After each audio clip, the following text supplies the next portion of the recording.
All right, great. I'd like to introduce our next speaker, Susan Lasky, who is an ADHD and productivity coach, and we're very excited to have her with us.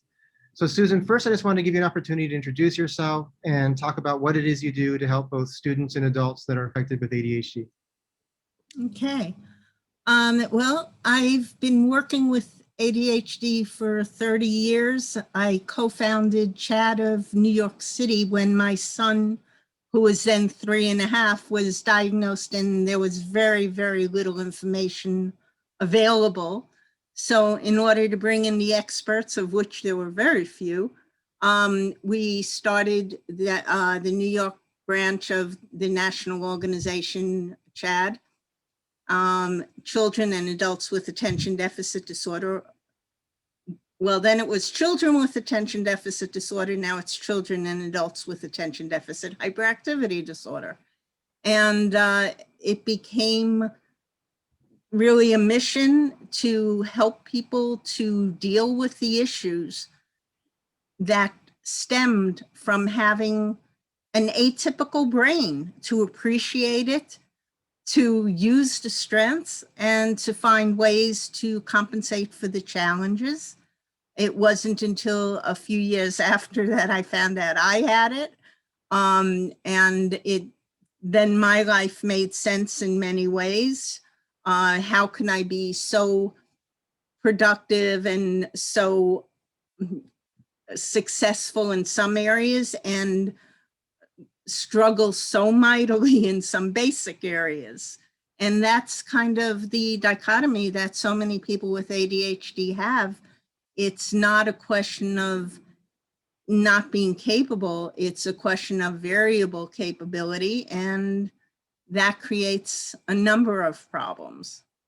So. That's great. I wanted to ask you also about something that you said earlier in our pre-interview that really struck me, which was about the importance of students and adults with ADHD really understanding their ADHD and understanding the importance of working smarter and not harder. Well, that relates to kind of what I was saying. People with ADHD, even when they're not doing very well, they're often working very hard.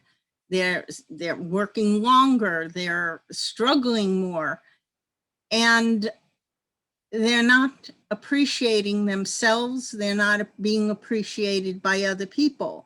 And one of the problems, the biggest problem amongst the biggest problems, is that it's very easy to confuse the symptoms of a medical diagnosis with moral defects. In other words, is this person being lazy, or are they having a problem because their executive function of activation or initiation is not working the way it would in someone else?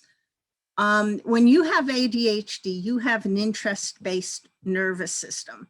And what that means is that if there is not an incentive, a challenge, something about a subject or an area that is of interest, it's extremely hard for the brain to, for want of a better way of putting it, turn on.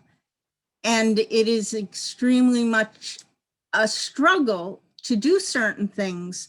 The Nike phrase of just do it. Well, if we could, we would. There's a reason why your child is sitting there and not getting the work done. There's a reason why as an adult, you run into problems with organization, whether it's a household or a business, productivity, time management. There's all related to the executive functioning aspect of the brain. And one aspect of that is activation, or turning on the ignition switch, which is often stuck in park. So in order to get things done, we have to figure out how to work around a brain that doesn't always want to cooperate.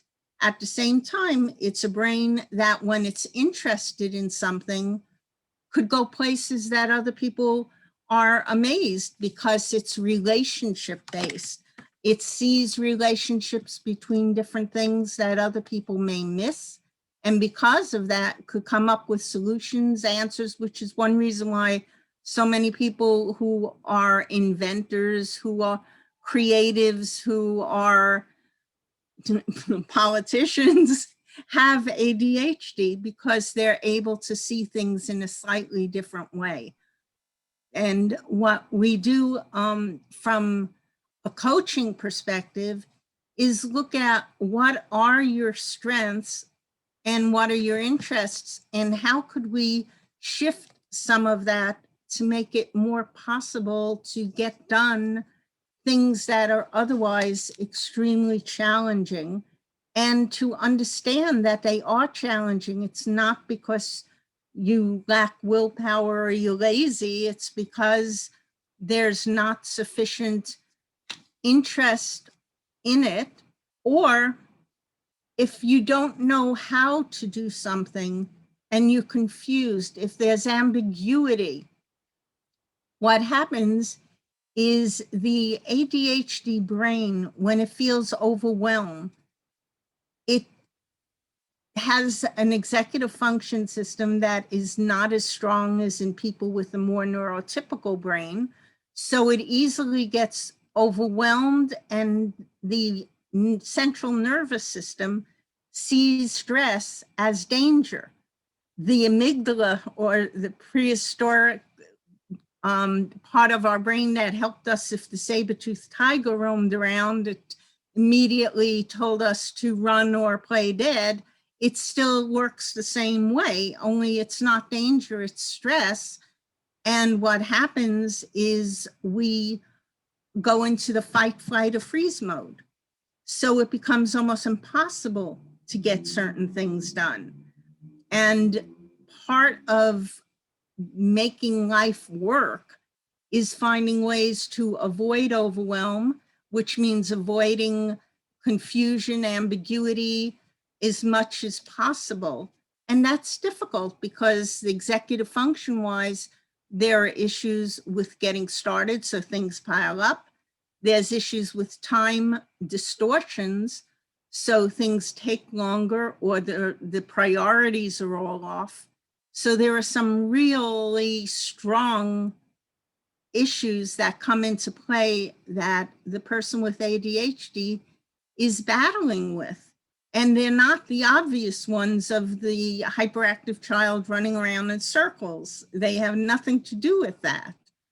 And our goal is to help with strategies so that they are able to help themselves more, that they could recognize certain things.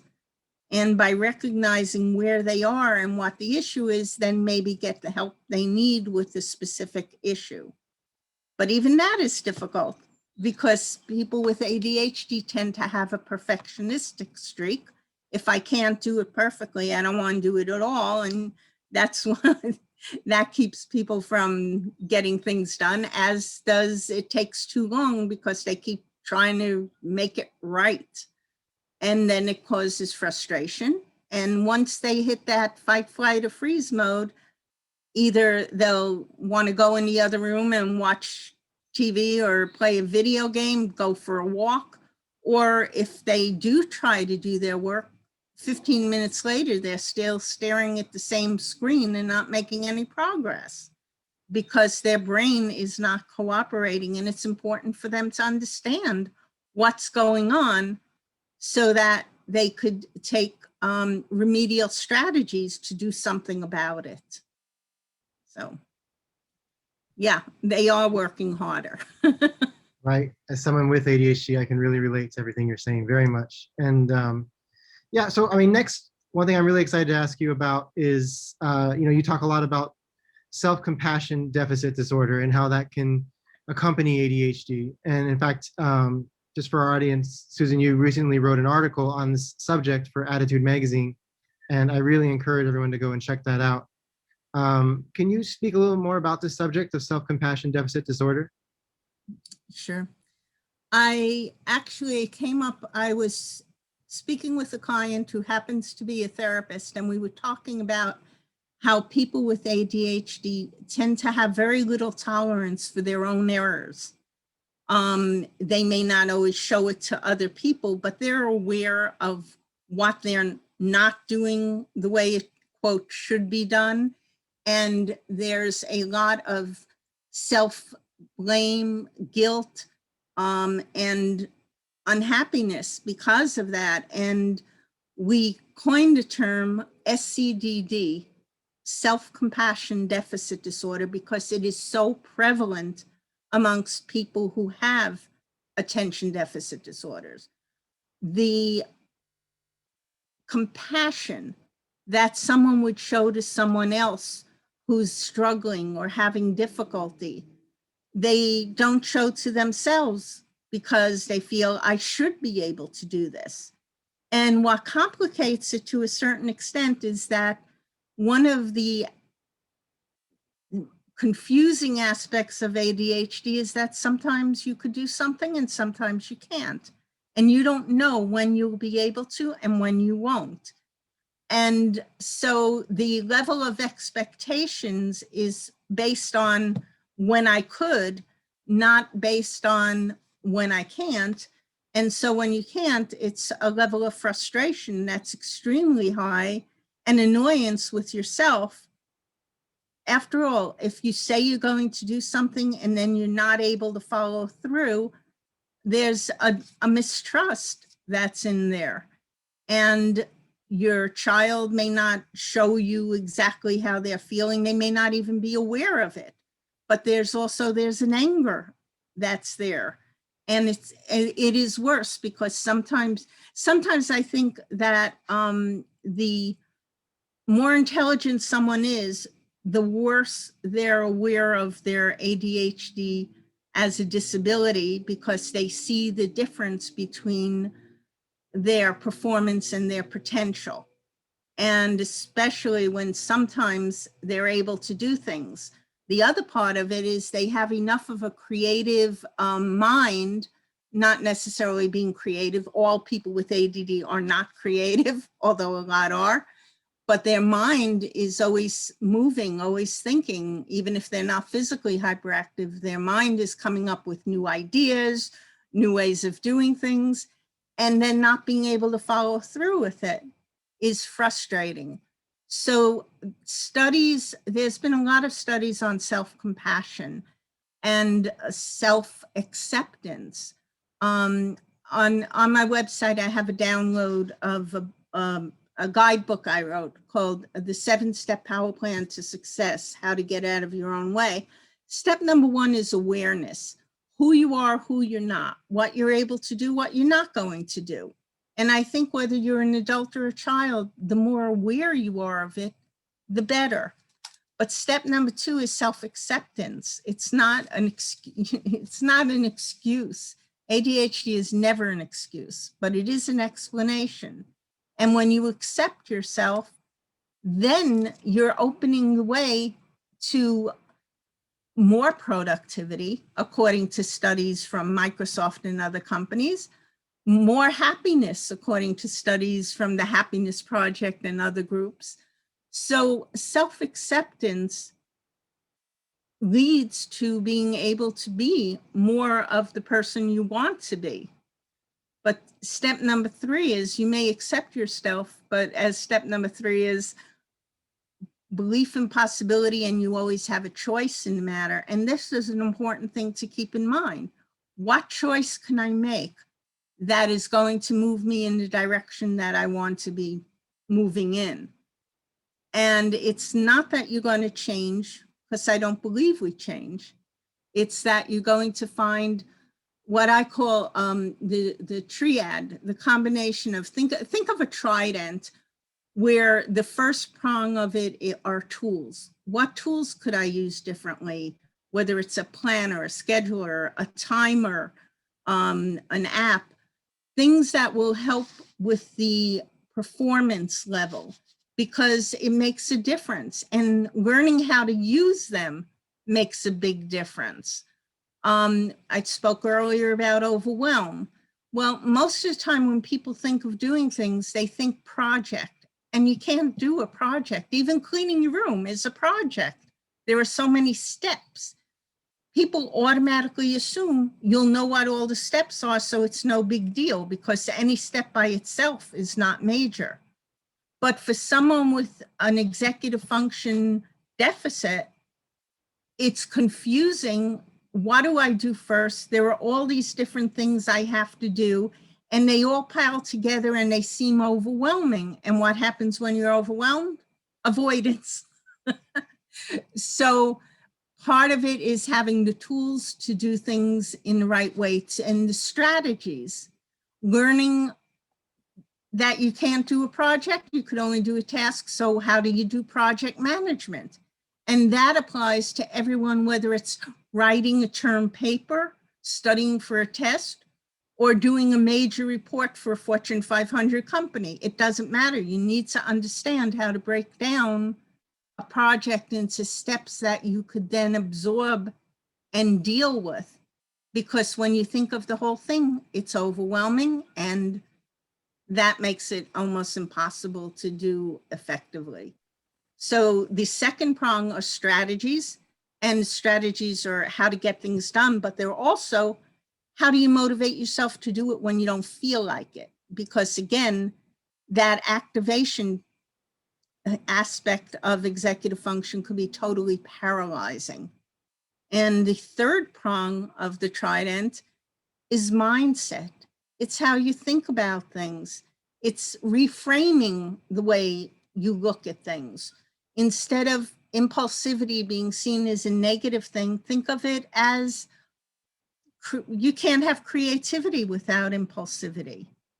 Instead of someone, when my son was about 9, he was in a restaurant and there was a little girl around 2 years old running around, and the adults were saying, oh, she's so hyperactive.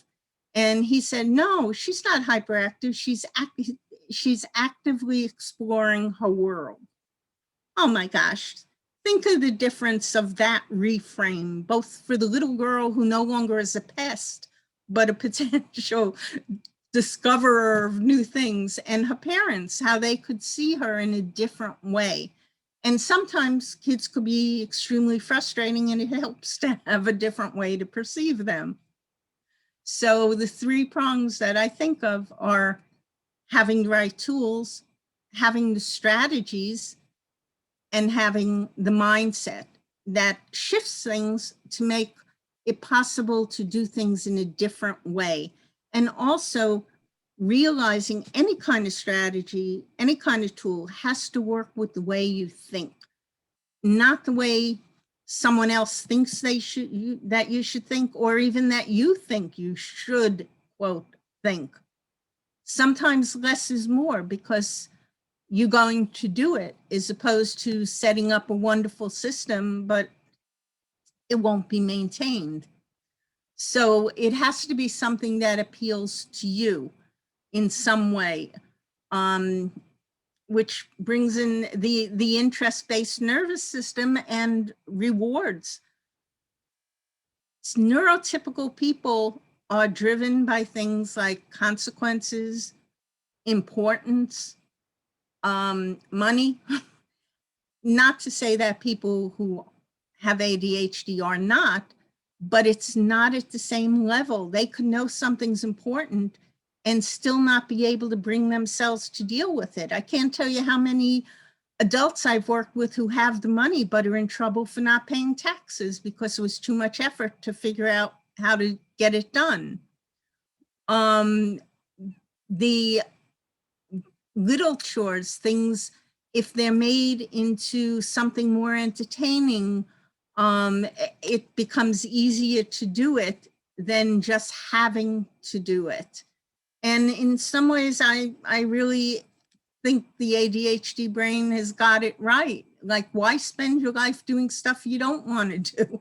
The problem is we have to. So as much as possible to find ways through strategies, through tools, through mindset, to make shifts that make it easier to do the things that need to be done, while realizing that your brain is different and you do see things differently. That if you're overwhelmed by seeing 20 math problems on a page, fold it so you only see 5 at a time. And just try to accommodate the way you are. So I don't know if that answered that Yeah, question. it's so perfect, and I have to say, as somebody who has ADHD, it speaks so much to my experience. So I appreciate that, and also appreciate you bringing up the skills and the strategies, because it rolls right into my next question, which is, I've heard you talk before about how the skills that a student needs to be successful, are the same skills that adults need to be successful later in life. And I was wondering if you could speak just a little bit about that. Well, first of all, it's being aware of what your hotspots are, what is going to potentially cause a problem, being honest about it, and getting some help. For instance, if someone is having trouble understanding what the assignment is, either because they didn't write it down or they just don't get it, they're not going to do it, or they're going to do it incorrectly. And to learn early on, it's okay to self-advocate. It's okay to ask for help about certain things, that there's no shame in that at all. The shame is when you don't get help where you need it. It's a waste of time and energy. There's power in having enough self-respect and self-compassion to get the help you need when you need it. And even something like staying on track with things. There's a concept both in coaching and in organizing that a friend of mine, Linda Anderson, developed 20 years ago called the body double. And what that means is that often it's very hard to stay focused on something that is not of particular interest, but if someone else is there, it helps. It doesn't matter whether you're trying to rearrange your coat closet and you don't want to deal with it, so someone sits with you while you do it, or whether you're a child who has a wonderful desk in their room but winds up doing their homework at the kitchen table because the parent is making dinner and they're there. And just that helps take away some of the anxiety, some of the distractibility that would keep them from doing the work that's needed. But in terms of self-advocating, it's the kind of thing we're learning early on. If you're having a problem with something, to let your teacher know, let the boss know, not just don't hand it in or hand it in late, but to build up to that point and to see what is going on. Because people with ADHD, when they don't understand something, it's very hard for them to produce the results. If it doesn't make sense to them, it's hard for them to do it. If they think there's injustice, it's hard for them to do something.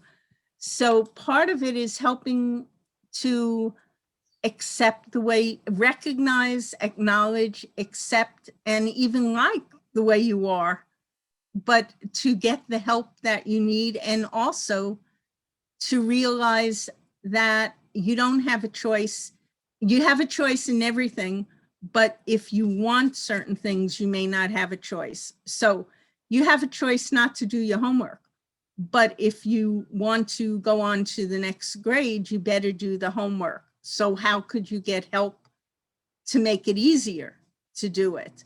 Often an adult or a student will stall on doing a project and avoid it. Whereas if they were able to just find a way of cracking in and getting it done, they'd have more free time. And I talk a lot with people about guilt-free free time, because even as adults, we will have stuff to do, but we'll do things that are not related to that.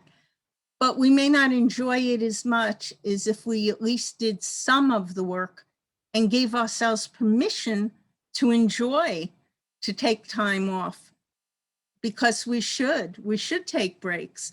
But even when we take breaks, if we haven't done anything, we feel guilty about it and don't enjoy it in the same way.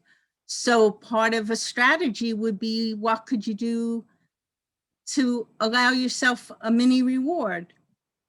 Guilt-free, free time.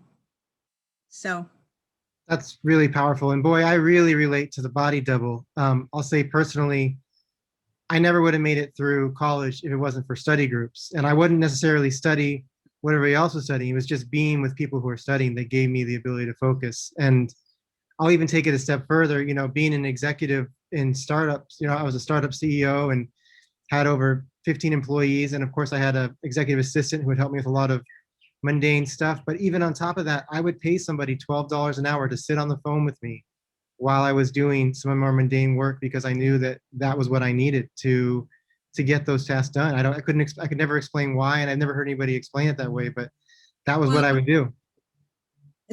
One of the things related to the pandemic that has been extremely debilitating for a lot of people is that a lot of people who were freelancers or ran their own business would do a lot of their work in a coffee shop, in a library, with other people, a co-working space.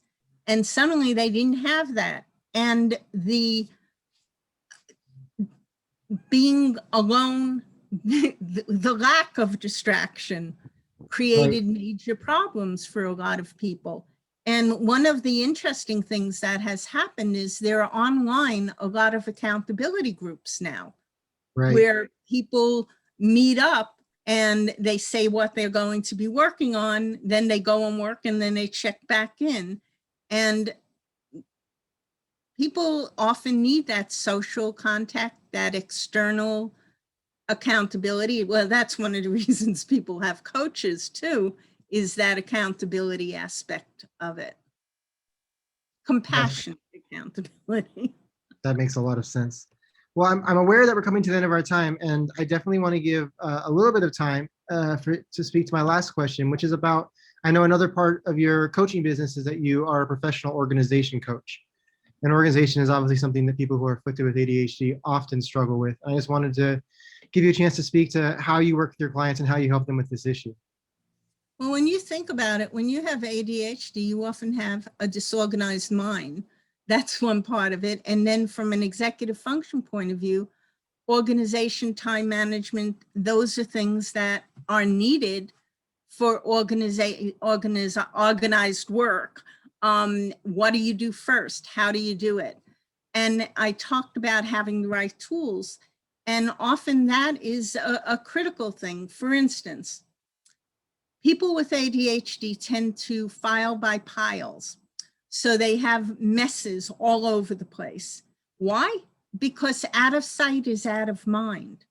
So if you could understand that concept and then say, okay, how can we organize it in such a way that you have easy access to everything that is an action project that you're working on, but it's not all piled up, then not only is it easier to do the work because there's less physical distraction, but it's easier to retrieve things, and a filing system is actually a retrieval system. That's the point of it.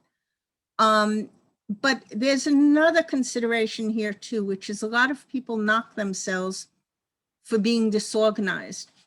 And what I've done is I've thought about that and I broke it down, and there are actually so many different concepts that go into organization, and they require different executive functions. For instance, grouping like with like, which is really important to be organized, requires the ability to categorize, to sort. And some people find that difficult, some people find that easy.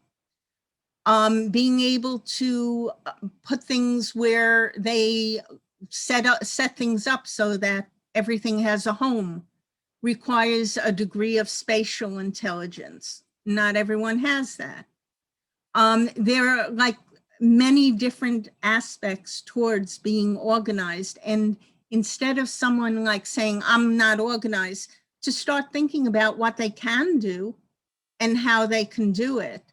The most difficult part of organization, as far as I'm personally can think, is one that isn't even organization. It's time management. It's maintaining the system once you set it up. That's not organization. That's taking the time to do it. And that brings up a major point of doing anything. We have to work as if memory doesn't exist. Better off doing that. If we remember something, terrific, but pretend it doesn't. So how do you remember to do things? You need to use the concept of a task appointment, which is an appointment with yourself to do a specific thing, and it's on your calendar. So whether it's paying bills or straightening up periodically or taking care of a report, the idea is to have it captured when you're going to do it. Ideas about what to do are just their intentions, and they're really good ones usually, but they don't always come to fruition. The way to transition from intention to commitment is to say exactly what and when. And it's more likely that that will happen. And the younger people, the younger someone is when they learn these skills, the better off they're going to be. They may not use them all the time, but if they have that as a basic understanding that these are issues, that if you're doing a paper, you need to work backwards from the due date and have milestones on a planner, it makes it so much easier. But it's not, you have to be taught these skills, and people who don't have these challenges often don't get it by osmosis. They just know how to do certain things that people with ADHD have to be taught, and but taught without feeling bad about it. There's not a question of self-esteem here. There's just a question of, my brain doesn't go that way. Okay, no problem. Let's figure out what your brain could do to make it work. So you need to have a list of each step in cleaning your room on the door that you could check off, because why clutter the bandwidth in your brain with having to remember? Make it a positive instead of making someone feel that they're less than. So that's basically, it all ties together, and it doesn't matter whether it's a child or an adult. It's accepting who you are, appreciating who you are, but also being aware and honest about your challenges, and being a detective in terms of finding out, well, what might work, and realizing even though it may work today, it may not work tomorrow. So you need a whole toolbox. So. Well, I love that. I love everything that you shared today. I really get a sense for what you're saying with compassionate coaching. I love all the information you shared. I personally even feel a little bit more validated than I did an hour ago, just listening to you talk. So thank you very much. I just want to remind everybody who's listening that you can find a link to Susan's site on the Summit page, on her speaker page on the Summit website. And it's easy. It's Susan. My website is susanlasky.com, SUSANLASKY.com. And there's some good information on there. I encourage everyone to either go to the link or to go directly to Susan's site. You can find also a lot of her free downloads that she mentioned, and links to them there. So Susan, thank you again for sharing your time, for sharing your wisdom and your information, your knowledge with us. Thank you for offering this. What a nice thing to do. The more we know, the better it is. Exactly. Well, thank you very much. Okay, take care. Bye.